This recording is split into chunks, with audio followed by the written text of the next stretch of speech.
dear Mr. Veerowonsa, dear colleagues, dear diplomatic representatives of friendly embassies, Cuba and Chinese People's Republic, Mr. Veerowonsa, dear friends, thank you very much, first of all, for organizing this meeting.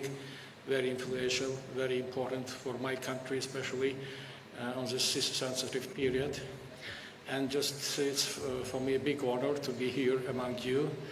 And just my colleagues, I don't understand Sinhala language, but I have no doubt that my colleagues have presented a very detailed report about the reasons of this proxy war in Ukraine and the reasons why we were forced to start this special military operation. I would like to say only a few words, because everything what was necessary, my colleagues, Mr. Veerowonsa and Your Excellency, you have already presented. We have many times asked Western countries, for first of all, the former American administrations for the Democratic Party, to respect our security concerns. We don't want to see NATO military infrastructure close to our borders. We don't want to see Ukraine as a member of NATO, as a leverage against Russia. And the main reason was to defeat Russia, because Russia was and is one of the main obstacles on the way for American domination of the world. Any domination of any country in the world is unacceptable for us. Not only for us, but also for other independent countries.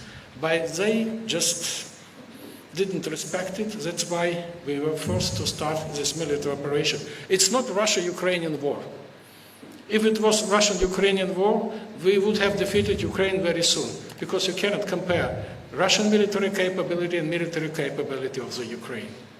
And we were ready to negotiate many times, Minsk Agreement 2014, Istanbul Agreement 2022, but they deceived us many times, I mean Western countries and the puppet regime of Ukraine.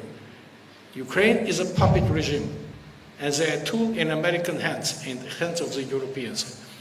Now, with the returning of the Republican administration to power, President Trump, who is very pragmatic, there is a window of opportunity for political settlement. And as you know, we have already started our negotiations with the American administration, not with Europeans right now. They have to stay and to wait while two big gentlemen are talking. They are waiting for any outcome, for any result. But we are negotiating with Americans not only about Ukrainian conflict, but we are also talking about our bilateral relations, how to normalize American-Russian relationship. We are talking about situation in the world, many other conflicts, for example, Middle East, Gaza, and we just inform our colleagues and friends, for example, Iran, Chinese People's Republic, about the outcomes of our contacts with American administration.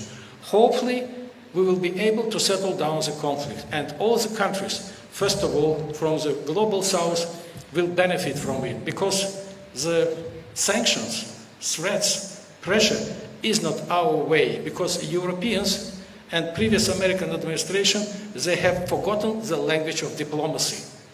But we will remind it, whether they like it and they don't like it. Finally, we have very concrete demands which were put forward by President Putin. First, demilitarization of Ukraine. Ukraine, from the military point of view, shouldn't pose any threat to my country. Second, neutral status of Ukraine. They will never join NATO. We will never allow Ukraine to be part of the NATO, whether they like it or they don't like it. 3, we have returned back Russian historical lands, which were gifted to Ukraine by previous Soviet governments. 4 regions in Donbass and Novorossiya, plus Crimea. And 4, lifting all sanctions. And we will continue our special military operation, we continue our offensive, as long as it's necessary.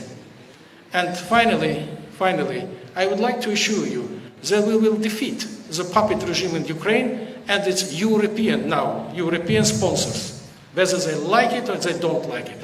Thank you very much for your attention. Thank you.